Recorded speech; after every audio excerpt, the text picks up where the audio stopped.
دۆزینەوەی هەلیکار و چۆنیەتی خاوەندارەتی ئابوووریەکی سربەخۆ چەندین ساڵە پرسی گەرمی ناوەندە جیاجیەکانی کوردستانە و لەو جوارتیێشدا سەنتەری چالاکی گەنجانی ڕانیە لە ڕێگەی ئەنجامدانی سیمینارێکی تایبەتەوە گفتوگویەکی کراوەی ئەنجامدا کە تیایدا شارەزایانی ئابووری و گەنجانی شاری ڕانیە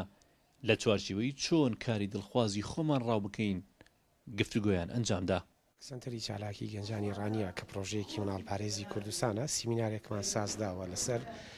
چۆن کاری دڵخواز ڕاو دەکرێت واتە چۆن گەنجان بێنینە ئەوەی گفتوگوۆیە بکەین لەسەر دۆزینەوەی هەلیکار لەسەر گرنگیدان بە پیشە لەسەر ئەم فکرانەی کە گەنجان هەیەە بتوانن گفتوگۆی لەسەر بکەن بۆی دوجار لە بازاردا لە دەرفەتی کاردا بتوانن بیدۆزنەوە کەمە لە ئێستادا یەکێکە لە خواستە گرنگەکانی سنتەری ئێمە کە پێمان وایە دۆزینەوەی دەرفەتی کار پشگیری گەنجان بۆی پشت بە تواناکانی خۆیان بەستن و بازار بێتە شوێنێک کە گەنجان بتوانن داهێنانی تێدا بکەن و کێبرکەی بازار و مارکێتینی تێدا بکەن. ئەم سیمینارە بەشێکەوە خۆشبەختانە لە ئێستادا گفتوگویەکی باشی تێدا دەکرێت و هەوڵ دەدەین لە پرۆژەکانی ئایندەمان کۆرس و پرۆژە پیشەیەکانمان فراوان بکەین زیاتر بۆ پشگیری کردنی گەنجان بۆ دەرفەتی کار.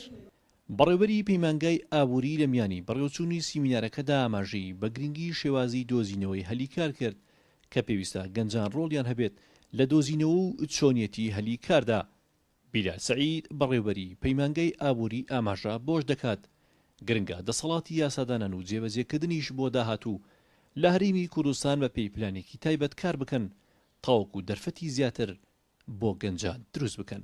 خۆی لە ڕاستیە دۆزینەوەی کارەوەندە پەیوەستی بە تاک خۆیەوە هەیە چۆن مەهارەتەکانی خۆی تواناکانی خۆی هێزی خۆی بەرزکاتەوە بۆی کە کارێکی دڵخوازی خۆی دەست بکەوێت و بەشەکەی تری پەیوەستە بە دامەزراوەکانی خوێندن لە هەرێمی کوردستانە کە بە بازاڕی کار و بە بازارکردنەوە ئەو بەشانەوە ئەو دامەزراوانە زیاتر گرنگی پێ بدەن کە بە ئاسانی لە نێو بازاڕی کارەوە قۆناغی داهاتوە گەنجێک کە توانی کاری دەست بکەوێت. بەشێکی دیکەی پەیوەستە بە دەسەڵاتی یاسادانان و دەسەڵاتی جێبەجێکردنواتە پەرلەمان و حکوومەت پەرلەمان بۆی کە یاسای باش پاڵپشت بە گەنجان و یاسای باش پاڵپشت بە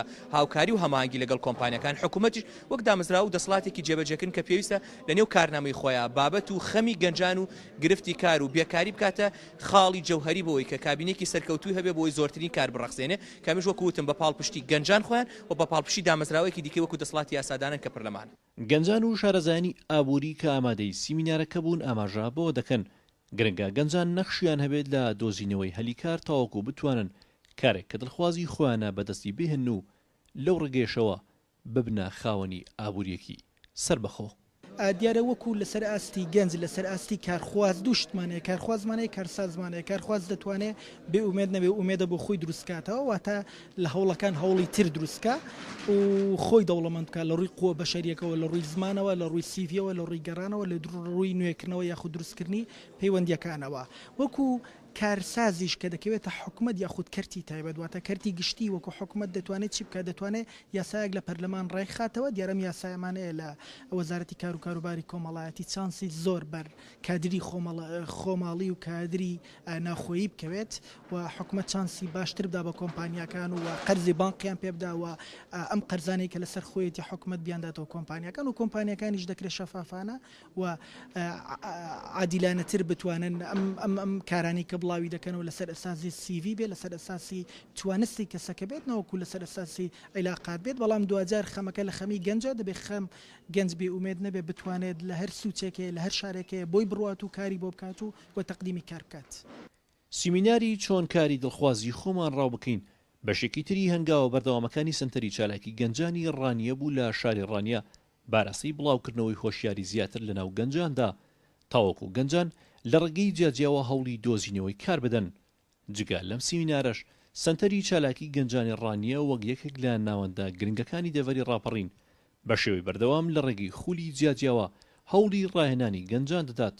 تاوەکو خاوەنی پیشە بتوانن ببنە خاوەنی هەلیکار و ئابووری سربەخۆ. هونەر ڕەسوڵ گەلی کوردستان ڕانیە.